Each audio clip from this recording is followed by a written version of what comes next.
congratulations on Soul. It's a lovely film, and I really loved your dynamic with Joe in it.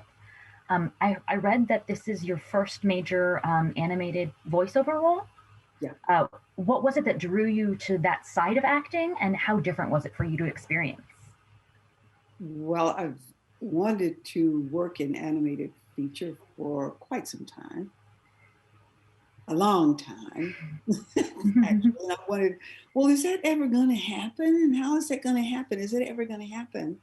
And it has, and that was very good. And so far as this form of acting, as you train as an actor, you train your entire instrument.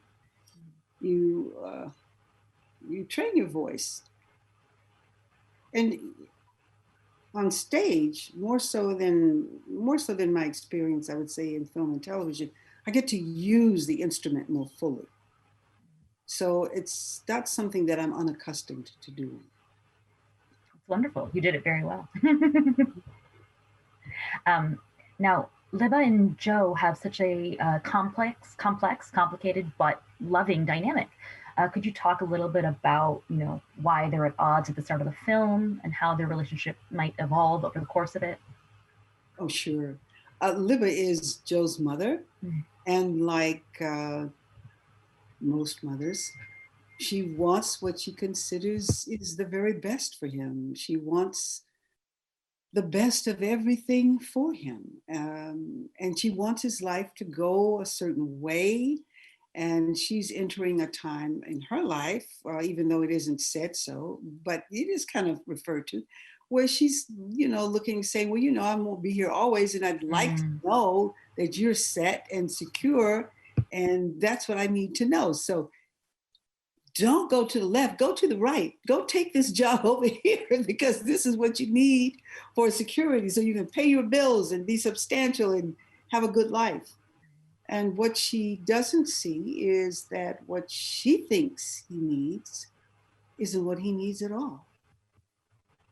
I think that's something a lot of mothers can relate to. I'm a mother. Yes. I can do it. I can relate to it. Yeah. Speaking of the relatability of the story, there's so many different themes speaking to younger generations and even to older ones, like you just spoke about, Liba. What was it that really spoke to you about Soul? There were a couple of things. First of all, my older brother is a musician. And he demonstrated his talents at a very young age. When he was presented with his trumpet, without a lesson, he picked it up and began to play, and he played taps. Wow. He hadn't had one lesson.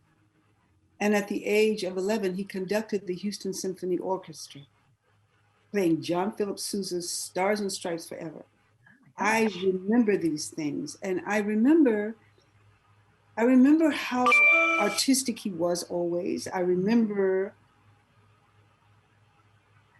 that about him. And I also remember that people weren't always understanding what that was for him. And being well-meaning, of course, they always meant well.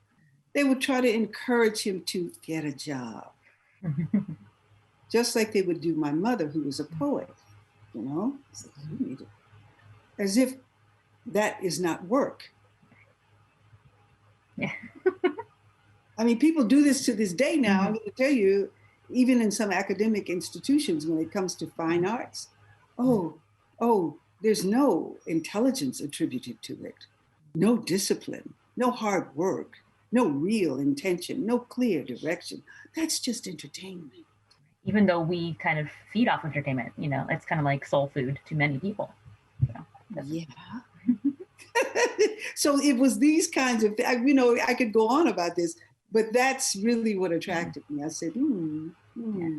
Well, I really love that. And I think that it really will speak to many people. So thank you so much.